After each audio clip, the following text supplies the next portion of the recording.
오늘 우리에게 주신 하나님 말씀은 빌립보서 3장 12절부터 21절까지 말씀입니다.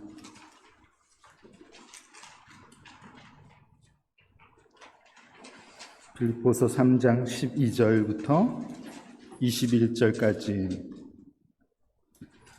제가 한 절 읽고 여러분 한 절 읽고 이렇게 교독해서 읽어봅시다. 내가 이미 얻었다 함도 아니요 온전히 이루었다 함도 아니라 오직 내가 그리스도 예수께 잡힌 바 된 그것을 잡으려고 달려가노라.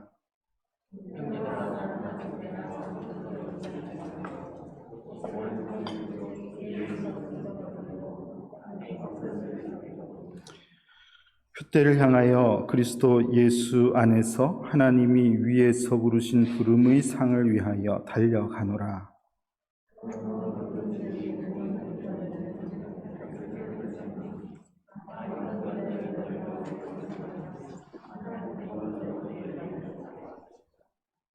오직 우리가 어디까지 이르렀든지 그대로 행할 것이라.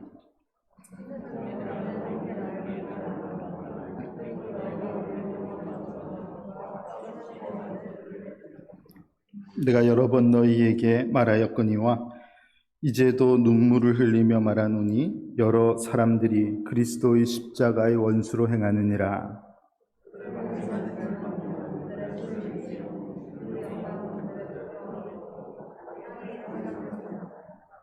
그러나 우리의 시민권은 하늘에 있는지라. 거기로부터 구원하는 자 곧 주 예수 그리스도를 기다리노니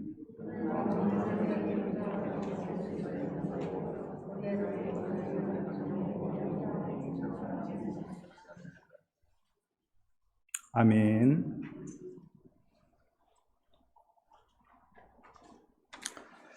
반갑습니다. 오늘도 교회로 모인 이곳에 분명히 살아서 역사하시는 성령님의 은혜가 이 예배 가운데 충만하기를 간절히 소망합니다. 여러분, 기독교란 무엇입니까? 기독교에 대해서 오늘은 제가 이렇게 정의를 하겠습니다. 기독교란 의로우신 하나님 앞에서 불의한 인간이 의롭다 여김을 받는 기쁨의 소식이다. 제가 지은 겁니다. 괜찮다 생각하시면 고개라도 좀 이렇게 끄덕거려 주시면. 다시 한번 읽겠습니다. 기독교는 의로우신 하나님 앞에서 불의한 인간이 의롭다고 여김을 받는 참 기쁨의 소식이 기독교이다. 그렇게 여러 방향에서 설명할 수 있겠지만 그렇게 설명할 수 있겠습니다. 여기서 하나님께 의롭다 여김을 받는 것, 의롭다고 인정을 너 참 의롭다 이렇게 인정을 받는 것이 구원을 받는 것입니다. 하나님께서 의롭다, 죄인을 의롭다고 여기시는 것이 구원의 내용이라는 말인데요. 그렇다면은 지난 주일 우리가 설교 내용을 한번 생각해 보면은 우리는 무엇을 통해 의롭다 여김을 받는다고 했습니까? 우리가 무엇을 통해서 구원을 얻는다고 했죠? 잊어버리셨습니까? 오직 무엇이라 했습니까? 오직 믿음. 이렇게 대답을 안 해주실 것은 또 생각지 못했는데요. 자, 무엇이라, 오직 뭐라고요? 오직 믿음. 이거는 절대 잊어버리면 안 됩니다. 지금 신앙의 모든 개신교의 신앙의 선배들이 오직 믿음 이거를 지키기 위해서 정말 부단히 노력하셨고, 그게 우리가 가지고 있는 믿음의 유산의 내용이 오직 믿음이거든요. 그렇기 때문에 이 오직 믿음으로 구원을 받는다, 이걸 절대 잊어버리면 안 되겠습니다. 믿음의 조상이라고 별명이 붙어있는 아브라함, 그 아브라함을 우리가 믿음하면 아브라함 아닙니까? 그 아브라함이 구원을 어떻게 얻었는지, 하나님으로부터 어떻게 의롭다함을 얻었는지에 대해서 창세기 15장 6절이 이렇게 증언하고 있습니다. 아브라함이 여호와를 믿으니 여호와께서 이를 그의 의로 여기셨다. 그렇게 성경이 기록하고 있습니다. 이때는 이스라엘 백성들을 향해서 하나님께서 너희들은 이런 법을 지키며 살아야 돼. 하나님께서 율법을 그들에게 주신 때도 아니었습니다. 그러기도 전에 하나님께서는 이미 아브라함을 의롭다 여기셨는데 무엇을 근거로 의롭다 여기셨냐 하면은 하나님을 믿는 믿음을 보시고 하나님께서 아브라함을 의롭다 여기셨다. 그렇게 성경이 알려주고 있습니다. 그래서 구원을 얻는 믿음, 의롭다함을 얻는 믿음을 설명하는 야고보서 2장 말씀, 갈라디아서 3장 말씀, 로마서 4장 말씀, 주보에 다 기록되어 있는 이 말씀들이 하나같이 죄인인 인간이 오직 믿음으로 구원을 얻는다. 믿음으로 의롭다 하심을 입은 증거가 여기에 있다. 그렇게 다 똑같이 보도하고 있는 내용이 성경에 기록되어 있는 것입니다. 그래서 이 믿음으로 구원을 얻는다는 이 진리에 대해서 뭐 혈통이 들어가야 돼, 율법에 지식이 들어가야 돼, 이런 것들을 자꾸 말하는 이들을 향해서 개라고 하고 행악자라고 하고, 그 말씀을 우리가 지난주에 보지 않았습니까? 혹시나 하는 마음에 다시 한번 질문을 드릴까요? 우리가 무엇으로 구원을 받나요? 믿음, 오직 믿음입니다. 오직 믿음이라는 것은 100% 믿음이랍니다. 아무리 그래도 믿음 한 80%에 우리의 사는 모습이 한 20%는 들어가야지 되지 않습니까? 아닙니다. 알겠습니까? 아닙니다. 분명히 말씀을 드리는데 오직 믿음으로 우리는 구원을 얻습니다. 이 말은 우리의 공로가 하나도 없다는 거예요. 구원을 주시는 데는 오직 하나님의 은혜로 우리가 얻게 된 것이지 우리의 어떤 행동을 보고 너 그거 잘했으니까 구원을 허락하겠어, 그렇게 하신 것이 아니라는 것을 우리 분명하게 믿어야지 되겠습니다. 확실히 하셨죠? 예, 오직 믿음. 로마서 1장 17절 말씀에서 복음에는 하나님의 의가 나타나서 믿음으로 믿음에 이르게 하나니 기록된 바 오직 의인은 믿음으로 말미암아 살리라 함과 같으니라. 오직 의인은 믿음 때문에 의롭다 칭함을 얻게 되는다는 이 진리의 내용을 분명하게 붙드는 우리 교회가 될 수 있기를 간절히 소망합니다. 자, 그런데 초대교회에는 지난주에 살펴본 말씀처럼 이 행위나 율법의 어떤 지식이나 이런 혈통을 강조했던 이들만 문제가 있었던 것은 아닙니다. 그런 문제가 심각했지만 그와 정반대의 부류 때문에도 문제가 있었던 것인데, 오늘 본문은 그런 부류에 관한, 그런 이들에 관한 권면의 내용이라고 볼 수 있겠습니다. 그들을 극단적으로 잘 표현을 하자면 반도덕주의자다, 그렇게 표현을 하기도 하는데요. 이들은 뭐가 특징이냐 하면 믿음으로 구원을 얻는다, 이것을 너무 지나치게 강조한 나머지 이미 나는 구원을 받았잖아, 내가 믿음이 있는데 내가 예수님을 믿기로 작정했으니까 나는 구원을 이미 받았으니까 뭐가 문제가 될 게 있나, 내 삶에 이미 구원은 받았는데, 이러면서 기본적인 도덕도 무시하고 심지어 죄를 지어도 죄책감이 들지 않고 나는 구원을 받았는데, 더 나아가서 죄를 짓는 것을 막 즐겨하는 그런 부류가 있었다는 겁니다. 이게 이론적으로 살펴보면은 뭔가 이 틈이 없이 맞아떨어지는 것 같아요. 왜냐하면 구원의 다른 조건이 하나도 없다고 했거든요. 오직 믿음으로 구원을 받는다고 분명히 성경이 알려주고 있기 때문에 조금 전에도 설교자가 행위는 1%도 필요가 없습니다 얘기하지 않았습니다. 오직 믿음만 있으면 구원을 받는다고 했으니까. 그러니까 이게 말만 들으면은 맞지, 구원을 받았는데 그 이후에 뭐가 그렇게 문제가 되나, 이게 뭐가 맞아 떨어지는 것 같지요. 여러분, 기독교 구원의 핵심은 오직 믿음이라는 기쁨의 소식입니다.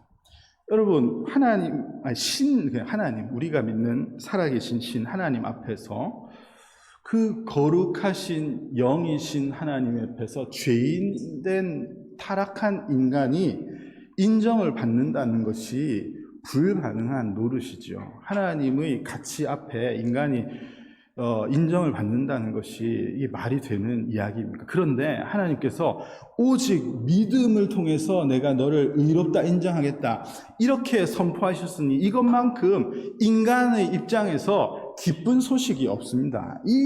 이렇게 구원을 주신다고 하셨으니까 이것만큼 복된 소식, 복음이 어디 있겠냐는 말입니다. 그런데 이 참 기쁨의 소식이 방금 이런 조금 전에 든 예를 통해서도 여러분들이 마음속에 그런 마음이 아마 드셨을 텐데, 왠지 마음에 닿지 않는 뭔가 좀 이상한 부분이 있다는 말입니다. 세상이 기독교를 그래서 이상하게 보죠. 그렇게 은혜를 베푸셨다는 하나님이 좀 이상하다. 왜 그게 어떻게 가능하지? 좀 불합리한 거 아닌가? 그럼 믿으면은 그 이후에는 다 괜찮단 말인가? 그럼 난 나중에 실컷 내 마음대로 살다가 나중에 그냥 믿으면 되는 것 아닌가? 여러 가지 생각을 해낼 수가 있는 겁니다. 그러니까 뭔가 이게 여러분들은 익숙해서 그게 괜찮으신지 모르겠지만, 기독교를 모르는 이들이 이 얘기를 들으면은 참 그게 무슨 그런 교리가 다 있나 이렇게 생각할 수 있다는 거예요.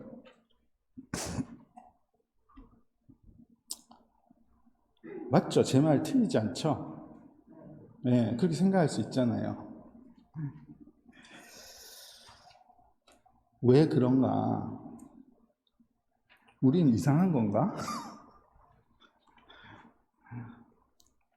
저는 그 이유에 대해서 그 은혜를 베푸신, 그 복음의 내용을 선포하신 하나님이 이상하다고 절대 생각하지 않습니다.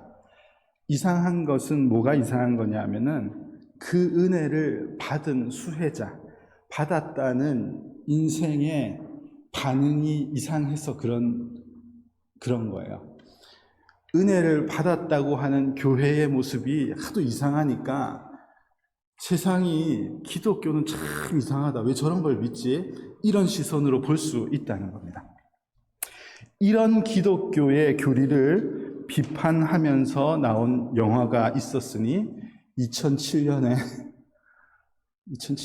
너무 우리 청년들에게 옛날이신가요?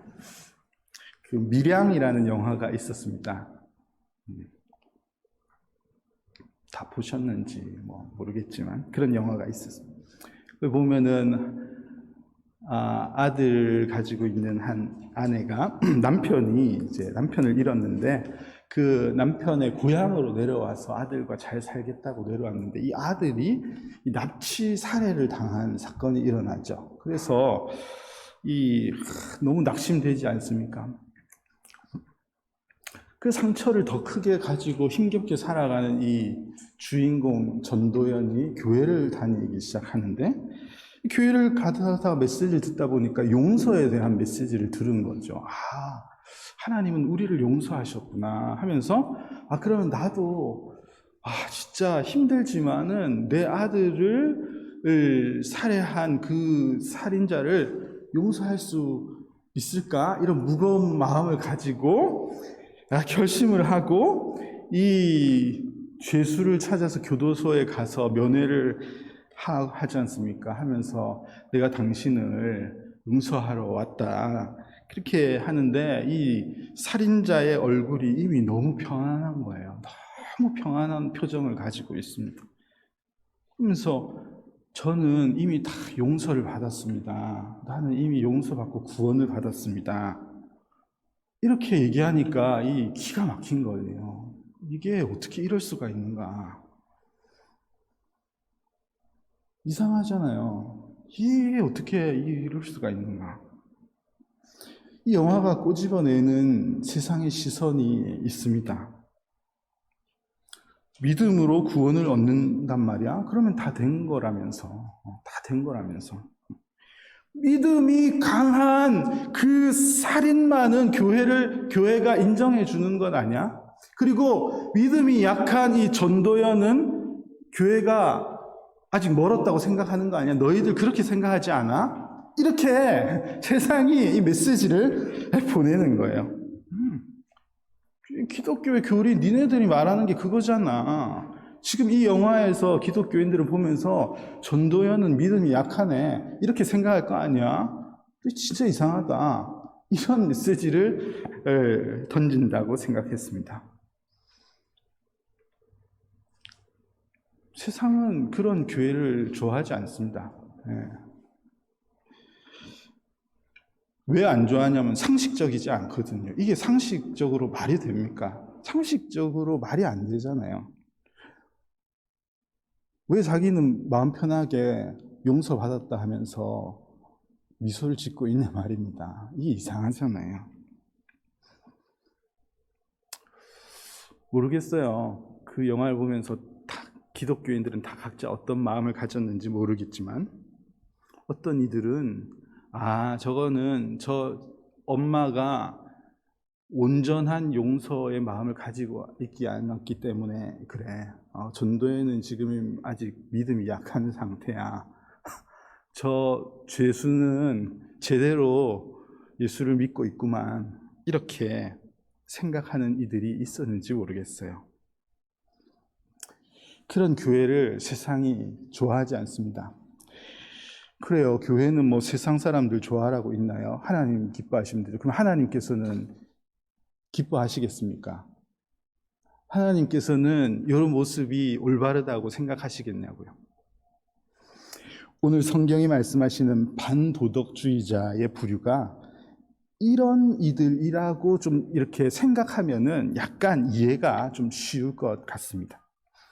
믿음이라는 것을 내어걸고 인권도 무시하고 생명도 무시하고 하찮게 여기고 내가 구원받았으면 된 것 아닌가? 뭐가 문제가 되는가? 이렇게 생각하는 기독교. 매우 차갑고 매우 독선적인 기독교. 그런 이들이 이 초대교회 당시에도 있었던 거예요. 우리는 이미 구원받았는데 이렇게 생각하는 이들이 있었다는 말입니다. 여러분, 믿음을 바르게 알고 바르게 적용하면서 사는 것이 너무나 중요합니다. 혹 우리 교회 성도님들 가운데 에덴스에 와서 에덴스 한인 장로교회를 출석하면서 교회는 그런 곳이다라고 생각하고 계신 분이 혹 계실까 염려가 됩니다. 교회는 그런 곳인 거 내가 아는데 내가 그냥 에덴스 있는 동안에 사람들도 좀 만나고 그냥 교제도 하려고 내가 교회 가고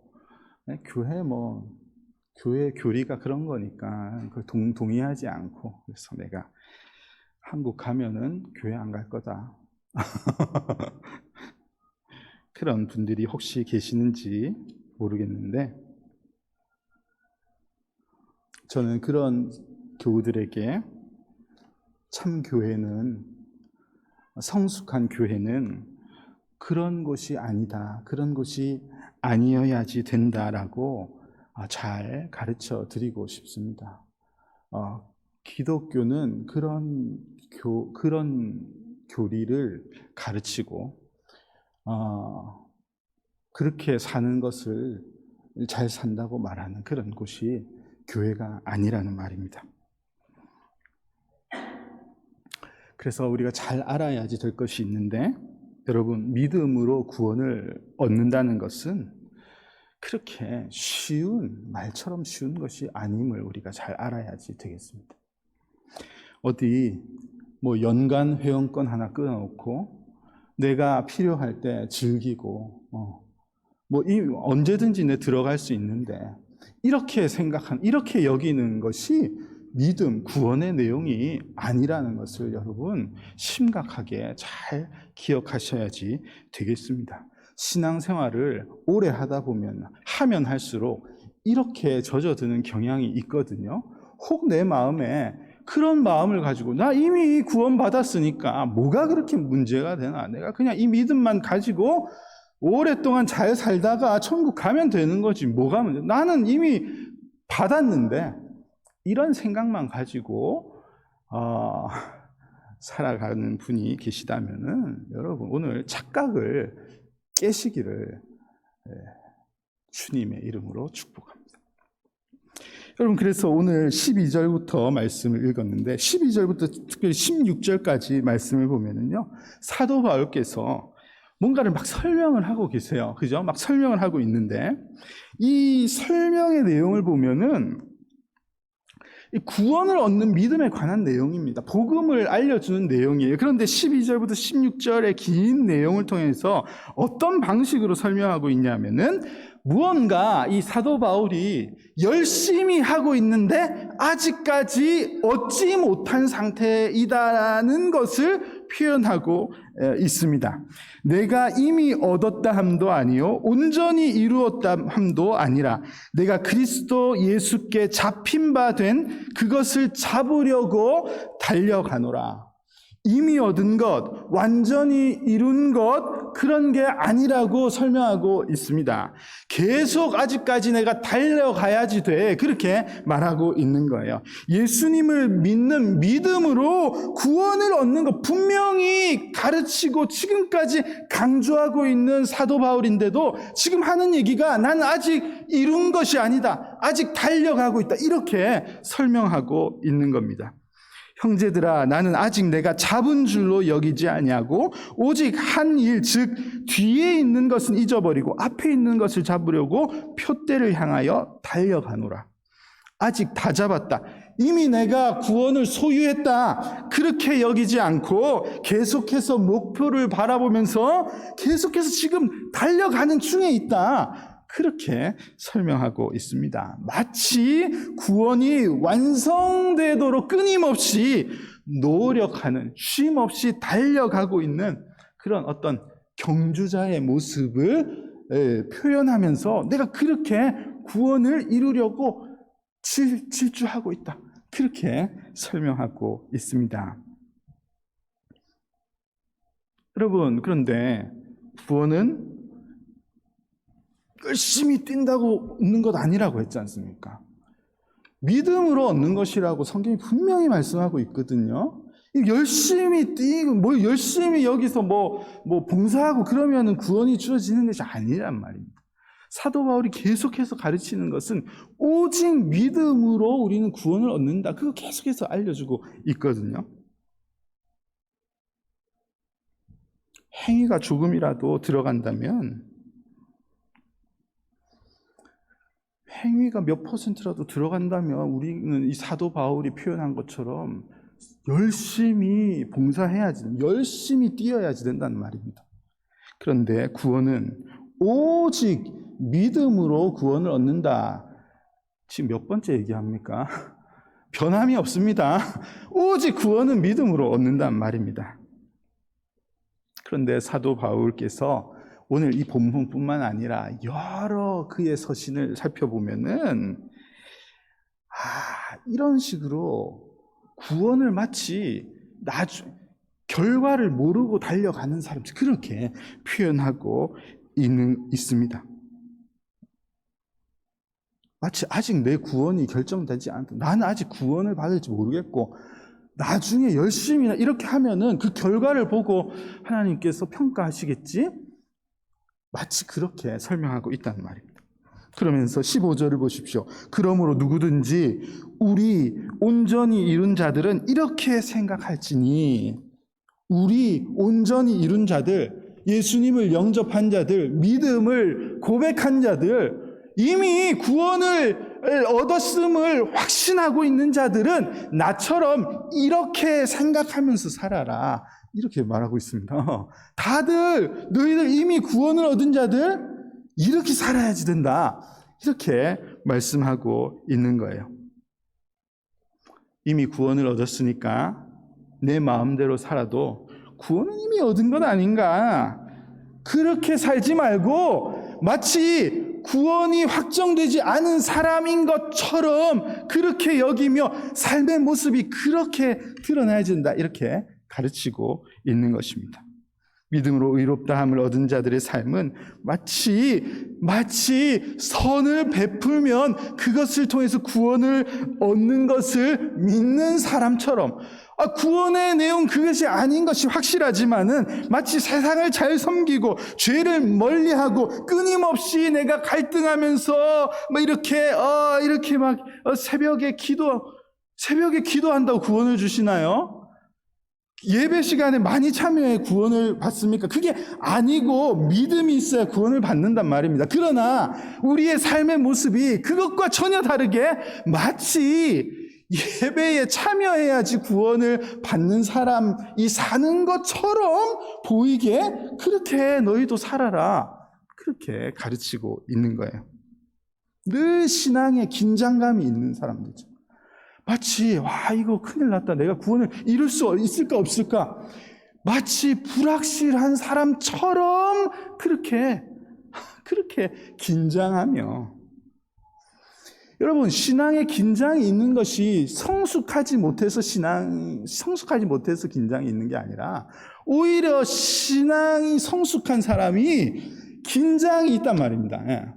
마치 교회를, 신앙생활을 제대로 안 해서 내가 구원을 잃어버리지 않을까 하는 마음을 가지고 신앙생활 하는 사람처럼 겉에서 보면은, 그게 실제로 구원을 확신이 없어서 그런 것이 아니고, 사도 바울은 그렇게 살아라, 그렇게 가르치고 있는 거예요. 이 설교자들이 가끔씩 이 구원에 대해서 강조하고 오직 믿음을 강조할 때 이렇게 이미 끝난 게임을 TV로 재방송으로 보는 것과 똑같아, 이런 것을 굉장히 강조합니다. 그래서 게임은 이미 끝나서 우리가 이긴 걸 알고 있는데 그냥 게임을 TV로 볼 때 긴장하지 마세요. 이미 게임 이겼는데 뭘 그렇게 긴장합니까? 이런 거 엄청 강조하거든요. 지나치게 그걸 강조하다 보니까 하나도 우리 신앙에 긴장이 없는 거예요.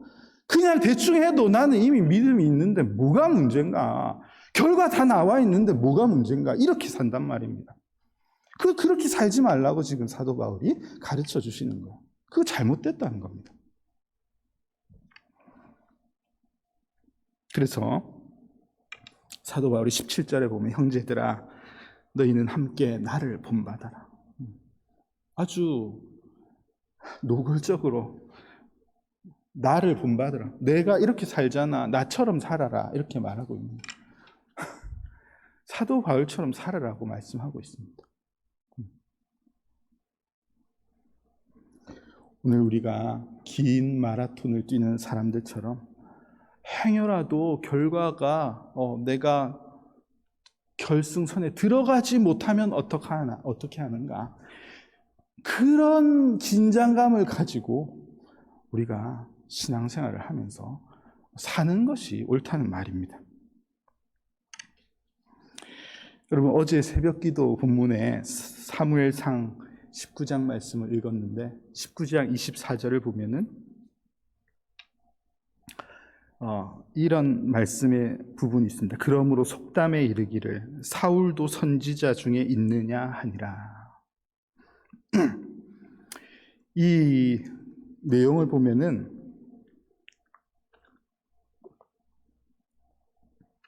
사울이 지금 이 본문이 나오는 내용의 사울은 지금 좀 정상이 아닙니다. 하나님의 영이 떠나셨다. 그래서 자꾸 다윗을 살해하려고 하고 막 온갖 수를 다 쓰는. 그래서 이전에 하나님께서 사울을 부르셨을 때 하나님의 영이 충만했다고 했거든요. 그래서 그가 예언을 했던 부분이 이 사무엘상 10장에 기록되어 있습니다. 그런데 19장에서도 또 지금 다윗을 잡으러 간 길에서 사무엘 앞에서 예언을 하는 장면이 나오는데, 이때의 모습을 보면은 막 옷을 다 벗어 던지고 벌거벗은 모습으로 뭔가를 하고 있는 그 모습이 나와 있습니다. 이 희한한 상황이 성경에 기록되어 있는데, 이 내용을 기록하면서 성경이 동시에 뭐라고 표현하고 있냐면은, 이스라엘 민족들이 이후에 사울도 선지자 중에 있느냐라는 속담을 말하고 다닌다, 그렇게 성경이 기록하고 있습니다. 여러분, 잘못된 신앙, 한때 하나님 앞에서 믿음은 고백했는데, 한때 하나님의 다스림 안에 그렇게 우리가 살아갔는데, 지금은 마치 하나님의 영이 떠나 있는 것처럼 그냥 나는 예수님을 고백하고 신앙생활을 바르게 했던 적이 있지만, 지금은 내가 구원을 잃어버릴 리가 있나? 그냥 마음대로 긴장하지 않고 그렇게 사는 사람들, 그런 사람, 그런 교회를 향해서 세상이 조롱하는 목소리가 꼭 이와 같다는 말씀을 어제 새벽에도 나누었습니다. 우리는 하나님께서 보호하고 계시고 하나님께서 교회를 세우셨으니 교회는 끄떡없다, 넘어지지 않는다, 이러면서 자기 할 것 다 하고 마음대로 살면서, 그러면서 이것은 교회야, 하나님께서 절대 무너뜨리지 않으셔, 이렇게 하고 다니는 교회를 향해서 사울도 선지자 중에 있느냐, 이런 조롱 섞인 소리가 세상에서 흘러나오고 있다는 것을 여러분 알고 계시죠? 이 조롱이 얼마나 심각한 조롱인지 우리가 잘 알아야지 되겠습니다. 사울도 선지자 중에 있느냐, 이거는 진짜 들으면 안 되는 부끄러운 조롱입니다. 여러분, 누군가가 에덴스 한인 장로교회 정순재 목사를 바라보면서 정순재도 목사 중에 있느냐? 정순재도 목사야? 이렇게 하면 그것만큼 수치스러운 조롱이 어디 있습니까? 그런 말이거든요.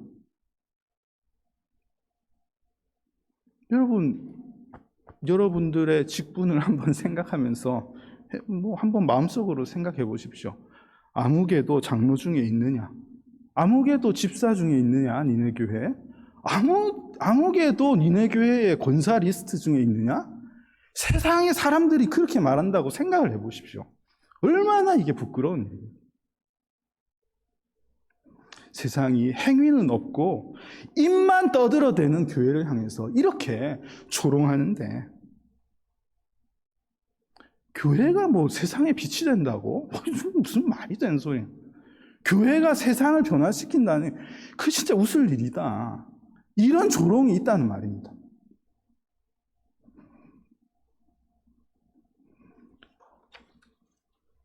아직까지 결과를 모르는 경주자처럼 끊임없이 노력하면서 뛰어가는 신앙인의 모습이 없는 그런 세상, 그런 교회 신앙인들을 보면서 세상이 그렇게 조롱하는데, 하나님께서 잘한다 칭찬하시겠습니까?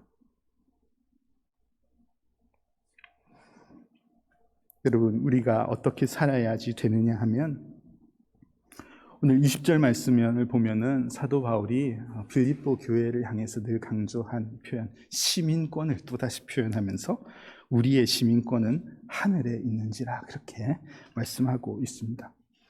여러분, 에덴스에 속해 계신가요? 이 미국이라는 시스템에 속해 있습니까? 아니면 나는 아직 대한민국에 속해 있다. 여러분, 믿음을 가지고 산다는 것은 몸은 여기에 있지만 하늘에 소속을 두고 그곳을 향해서 끊임없이 뛰어가는 그런 삶이 믿음을 가진 자의 삶임을 오늘 잘 기억해야지 되겠습니다. 우리의 시민권이 여기 있는 것이 아니라 하늘에 있다는 것을 구체적으로 삶에 드러내면서 그것을 가지만 분명히 내가 어디에 가는 것이 확정되어 있지만 아직 도착할지 안 할지 모르겠던 그 긴장감을 늘 가지고 사는 삶, 이게 신앙인의 삶의 모습입니다. 여러분, 이곳이 전부인 것처럼 너무 육체에 매여서 살아서는 안 될 것이며, 그러나 이미 다 이룬 것처럼 살아서도 안 된다는 말입니다. 이미 우리는 예수 그리스도의 십자가의 은혜를 믿는 믿음으로 의롭다함을 얻은 것이 확실하지만 여전히 구원을 이루기 위해 노력하는 사람들처럼 그렇게 사는 것, 이것이 오늘 하나님께서 기뻐하시는 교회의 모습입니다. 여러분, 이게 쉽지 않아요. 쉬우면 다 그렇게 살죠. 이게 너무 어렵습니다. 그래서 우리 성자 예수님께서 내가 가지만 보혜사 성령을 너희에게 보내주시겠다 약속하셨습니다. 그냥 내버려 두면은 우리는 엉망이 될 게 뻔하니까 성령님을 성도들의 마음에 보내주시고 교회에 보내주셨음을 우리는 분명히 믿습니다. 여러분, 오늘은 성령 강림 주일입니다.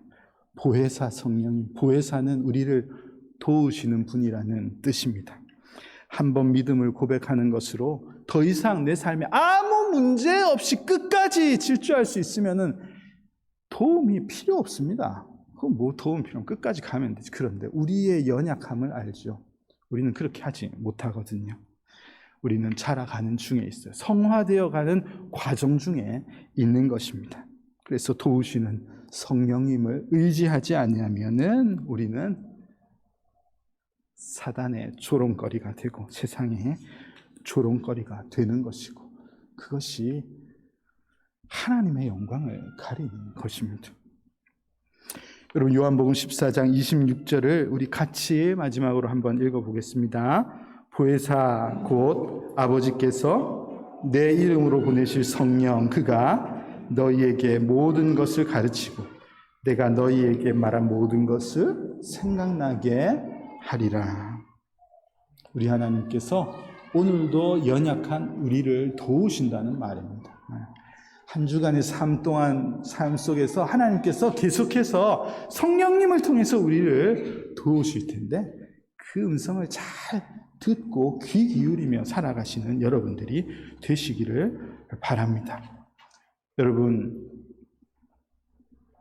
연약함을 늘 인정하면서 성령님이 계시면 우리지 아니하시면 우리가 넘어질 수밖에 없음을 고백해야지 된다는 말이죠. 여러분, 사도행전 2장에 보면 성령 강림 사건이 기록되어 있는데요. 성령 강림 사건의 결론이 무엇인가요?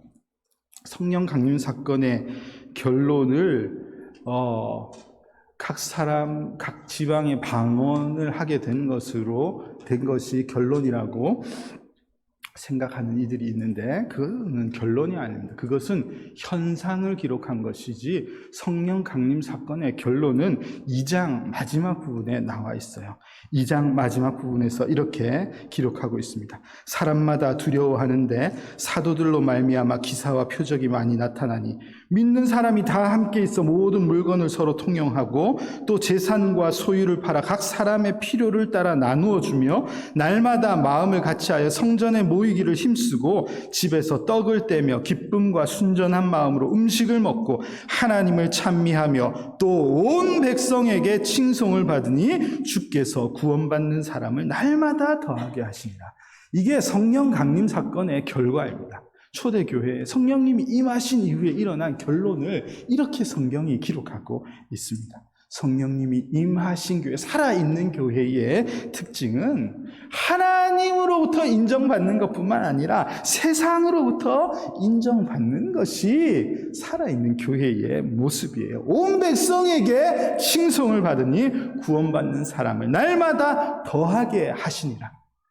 우리 교회가 성령님 임하셔서 그냥 가만히 잠자코 있는 것이 아니라 계속해서 이 구원을 이루기 위해서 달려가는 사람들처럼 그렇게 성실하게 믿음을 지키면서 살아가는 그런 인정받는 교회 될 수 있기를 주님의 이름으로 축복합니다.